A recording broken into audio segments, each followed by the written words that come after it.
Hi friends, இது என்னென்னு பார்த்தீங்கன்னா இன்ஸ்டாவில் ரொம்பவே ட்ரெண்டாக போயிட்டுருக்கிற இஃபா சிக்கன் தான் நம்ம இன்றைக்கி செய்ய போகிறோம். அதை எப்படி செய்வோம்னு பார்த்துடலாம். இப்போ சிக்கனை நல்லா ஃப்ரெஷ்ஷாக கழுவி நல்லா வாஷ் பண்ணி சுத்தம் பண்ணி வச்சுக்கிட்டேன். தயிர் சேர்த்துக்கிட்டேன், காஷ்மீர் மிளகாய்த்தூள் சேர்த்துக்கிட்டேன், கொஞ்சோண்டு கரம் மசாலா, லெமன் புழிஞ்சு விட்டுக்கிட்டேன். அதுக்கு தேவையான உப்பு போட்டாச்சு. இப்போ எல்லாத்தையும் நல்லா மிக்ஸ் பண்ணி நல்லா சிக்கனை பரட்டி விட்டு நல்லா மசாலா செய்கிற மாதிரி பரட்டி வச்சுட்டு, இது வந்து நம்ம நைட்டே பரட்டி ஃப்ரீசரில் வச்சுட்டா ரொம்பவே நல்லாயிருக்கும். மசாலா சேர்ந்து நல்லாயிருக்கும், செய்யும்போது டேஸ்ட் சூப்பராக இருக்கும். நம்ம வந்து இப்போ செஞ்சு இதை வந்து நான் இஞ்சி பூண்டு பேஸ்ட்டு சேர்க்க மறந்துட்டேன். அதுக்கப்புறம் மறுபடியும் சேர்த்தது நான் வீடியோவில் காட்டியிருக்கேன். சேர்த்து நல்லா மிக்ஸ் பண்ணி அதை நல்லா ஊற விட்டுருவோம். இப்போ அதுக்கு வந்து மைனஸ் ரெடி பண்ணிக்கிடுவோம். அவிச்ச முட்டை நான் அதுக்கு வந்து 3 முட்டை எடுத்துக்கிட்டேன்.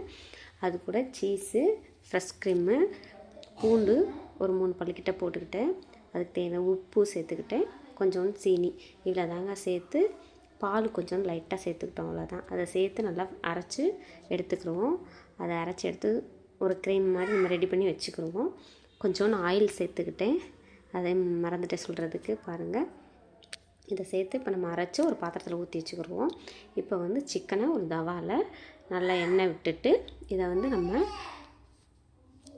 நல்லா தவா காஞ்சதுக்கப்புறம் எண்ணெய் விட்டுக்கிடுவோம். நல்லா தாராளமாகவே எண்ணெய் விட்டுக்கோங்க. ஏன்னா அந்த சிக்கன் வந்து வேகிறதுக்கு ரொம்ப டைம் எடுக்கும். எனக்கு எப்படியுமே அரை மணி நேரத்துக்கு மேலே ஆயிடுச்சு. பொறுமையாக நல்லா சிம்மில் வச்சு கருகிராமல் நல்லா பொறுமையாக வேக விடுங்க. நல்லா ஃபஸ்ட்டு வேக விட்டுட்டு ஒரு தடவை பரட்டி விட்டுருங்க. நல்லா வேகட்டும். பொறுமையாக இருந்தோன்னா நல்லாவே வெந்து வருங்க. இங்கே பாருங்கள், வச்சாச்சு. இப்போ ஒரு தடவை பரட்டி விட்டுக்கலாம். நல்லாவே பரட்டி விட்டோம்.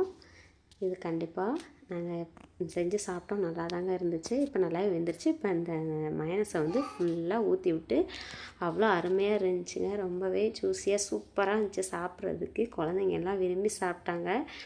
அவ்வளோ ரொம்ப என்ஜாய் பண்ணி சாப்பிட்டாங்க. நல்லா இருக்குன்னு சொன்னாங்க. டேஸ்ட்டுமே சூப்பராக இருந்துச்சு, நல்லா தான் இருந்துச்சு. நீங்களுமே செஞ்சு பாருங்கள். கண்டிப்பாக செஞ்சு பார்த்துட்டு எப்படி இருக்குன்னு எனக்கு கமெண்ட் பண்ணுங்கள். உண்மையிலேயே நல்லா தான் இருந்துச்சு. இப்போ அங்கே பார்க்கவே ஜூஸியாக சூப்பராக இருக்குல்ல. டேஸ்ட்டுமே நல்லாவே இருந்துச்சுங்க. நெக்ஸ்ட் வீடியோவில் பார்ப்போம். பாய்.